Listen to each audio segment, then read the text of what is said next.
بسم اللہ الرحمن الرحیم۔ السلام علیکم فرینڈس۔ وفا بے مور کی ایپیسوڈ میں یہ ہوتا ہے کہ ایپیسوڈ کے سٹارٹ میں اس کا سسر جو ہے وہ اسے نکال چکا ہوتا ہے رانیہ کو گھر سے، اور اپنے بیٹے آذر کو غلط بتاتا ہے کہ رانیہ خود گھر سے چلی گئی ہے، جبکہ وہ اسے سمجھا رہے تھے۔ دوسری طرف جو اس کی کزنس ہیں نازی اور نوری، وہ بہت خوش ہیں رانیہ کے گھر سے چلے جانے سے، اور اسی طرح اب نازی کہتی ہے اپنی والدہ سے کہ وہ اس کے اور آذر کے رشتے کے بارے میں سوچیں۔ دوسری طرف جو ہے نوری، وہ اپنی والدہ سے کہتے ہیں کہ انہوں نے اس کے ساتھ غلط کیا ہے، اس وجہ سے اس کے عاشر نے اس کے رشتے سے انکار کر دیا ہے۔ آذر چلا جاتا ہے رانیہ کو ڈھونڈنے۔ جب وہ واپس آتا ہے تو اپنے والد سے کہتا ہے کہ رانیہ نہیں ملی، جبکہ تب اس کے والد کو خیال آتا ہے کہ اس کے پاس تو بیگ بھی نہیں تھا، جس پر آذر بہت زیادہ پریشان ہوتا ہے۔ وہیں پر اس کا بھائی آ جاتا ہے تو وہ اسے بھی بتاتا ہے کہ رانیہ گھر سے چلی گئی ہے۔ شہیر بھی بہت زیادہ پریشان ہو جاتے ہیں۔ اس کے بعد رانیہ کا جو سیل فون ہے وہ گھر پر ہی ہوتا ہے، اور اس کے اوپر اس کے چھوٹے بھائی کی کال آتی ہے، جسے سن کر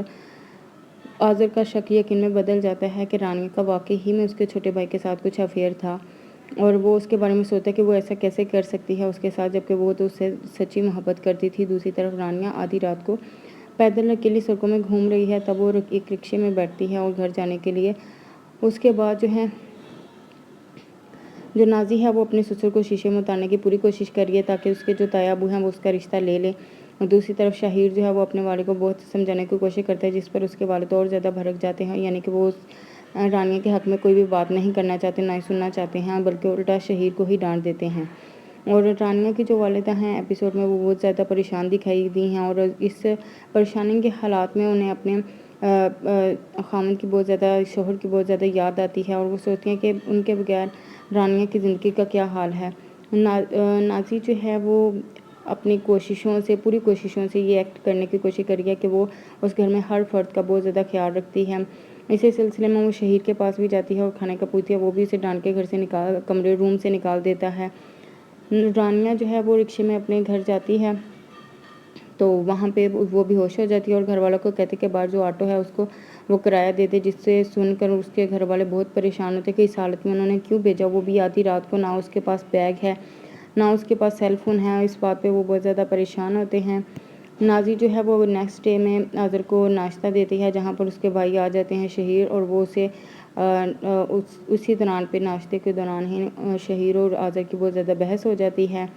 رانیہ بے ہوش ہونے کے بعد اس کا بھائی اسے ہاسپٹل لے جاتا ہے، جہاں پہ وہ بہت زیادہ پریشان ہوتے ہیں کہ رانیہ کو ایسا کیا ہوا ہے کہ وہ بہت زیادہ ویک اور کمزور ہے۔ وہاں پہ ڈاکٹر اسے بتاتے ہیں کہ رانیہ نے کافی دنوں سے کچھ نہیں کھایا تھا، اس وجہ سے وہ بہت پریشان ہوتے ہیں۔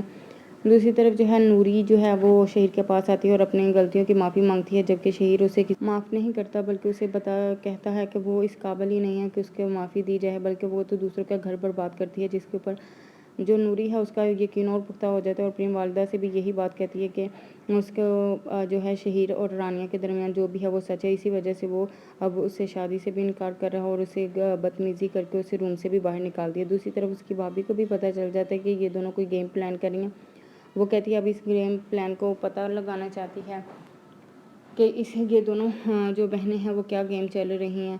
اور جو نوری ہے وہ شہیر کے رویے کی وجہ سے بہت پریشان ہے۔ If you like the video, please subscribe.